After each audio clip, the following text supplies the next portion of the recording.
Hello everybody, welcome to our channel. I am Long John. I am Thenjiwe. And you are GNT Gang!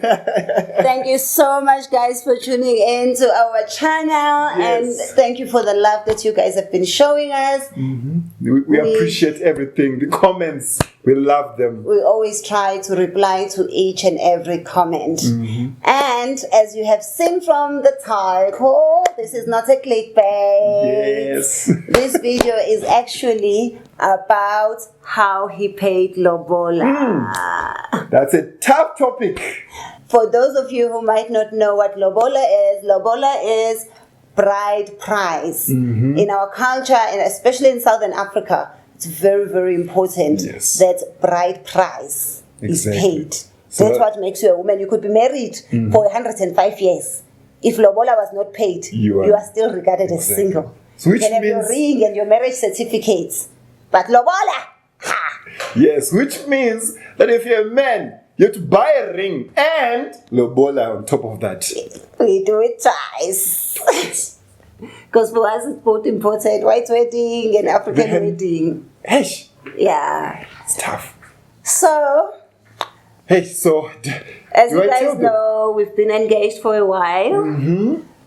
And then one day I was like, yes, I'm engaged, but you can't call me your fiance, you can't call me your wife, because I can't even tell my parents that I'm engaged to you until you do the right thing, which was?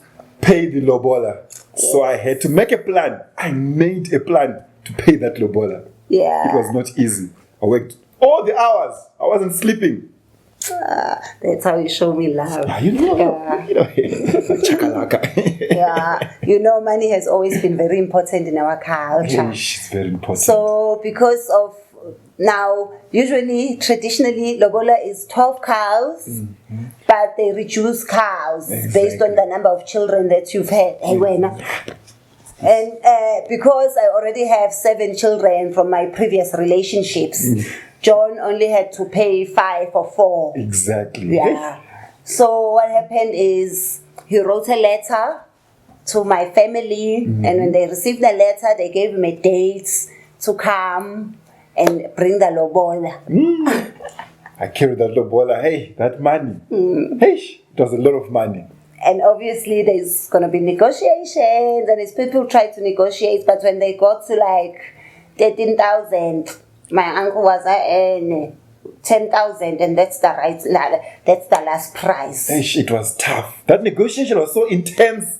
And then he was like, okay, he's going to pay that 10,000 over installments. And then my father and my uncle were like, no, our daughter is not for labor. You must go and buy your wife from Edgar's if you want to pay labor. That uncle, hey. And then, fortunately, because his family, they loved me so much, then his uncle decided he was going to pay in dollars. You guys. So he said, you know what, forget the rands. I'll pay you 10,000 rands in dollars. So he paid them 10,000 in dollars. Like he was buying. That's how we roll. It was like he's just buying a pair of shoes from China City. Cash. Making it rain on them. Yeah, so I was very, very lucky. Now my family, they respect me, they love me, and he even said he's taking me and all my children. And everyone, because that money is a lot. I have to take all of them. Yeah. So, yeah, it's just been good. I want to say God is good. I pray for you guys to find someone that's going to love you the way that Long John loves me.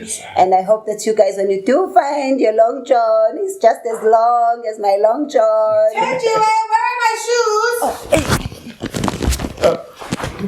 Before I go up, please subscribe to our channel, okay? And last but not least, that money, I hope they don't find out it was $0 or they will take now to pay again.